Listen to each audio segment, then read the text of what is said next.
Utah Pablo, I got a story for you today. Every neighborhood has a guardian of tradition, and Maple Grove Estates had Eleanor Pritchard, the longtime volunteer editor of the monthly newsletter, who treated minor incidents with the seriousness of international espionage. A broken sprinkler became a water crisis. A raccoon on Elm Court was described as a nocturnal property inspector. A missing garden gnome was logged as a decorative disappearance of unknown motive. For 32 years, Eleanor archived every complaint, every thank you note, every squirrel-related outrage, and every suspiciously parked sedan. The board adored her because the newsletter made the community look organized. The residents tolerated her because the newsletter made them feel observed by a benevolent, mildly judgmental God. The teenagers feared her because she once published a paragraph called "Notice of Repeated Bicycle Loitering." Even the mail carrier waved respectfully, as if approaching a historian of small disasters.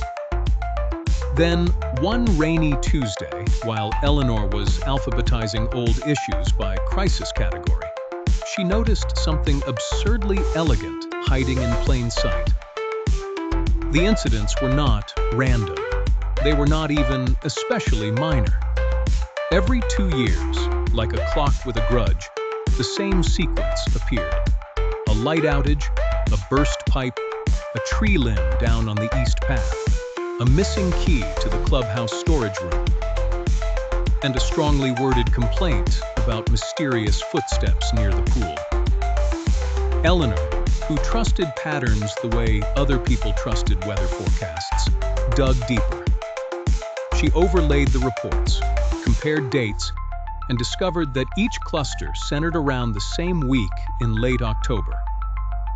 Always while the night watch service had been changed.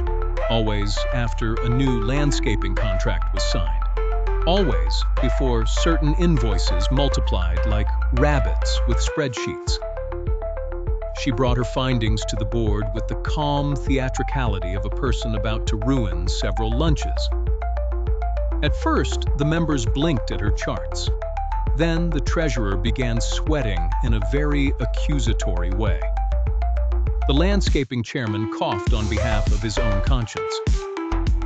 By the time Eleanor reached the part where forged maintenance entries matched the hours when equipment vanished, the room had the tense stillness of a family watching one relative remember where the money is buried. The truth was gloriously petty and wonderfully human.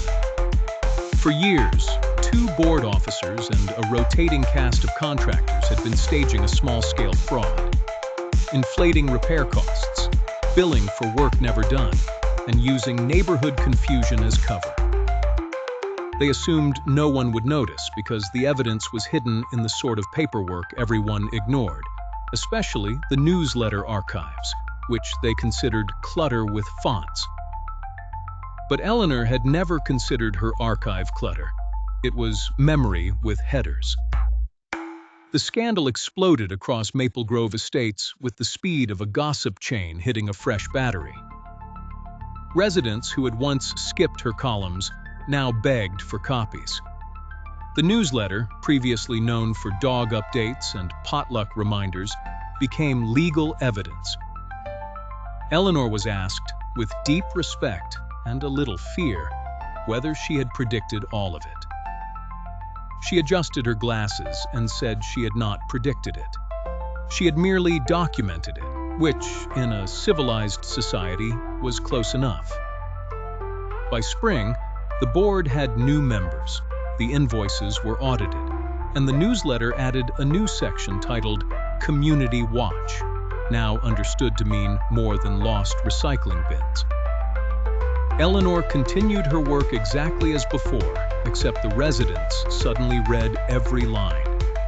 She found this amusing, though not nearly as amusing as the fact that the greatest detective in the neighborhood had always been the woman everyone thought was just being nosy. And in the next issue, under a small notice about a hedge trimmed too aggressively, Eleanor wrote, Some patterns are only invisible until someone bothers to keep score. Thanks for listening, and come back again for a story for your enjoyment.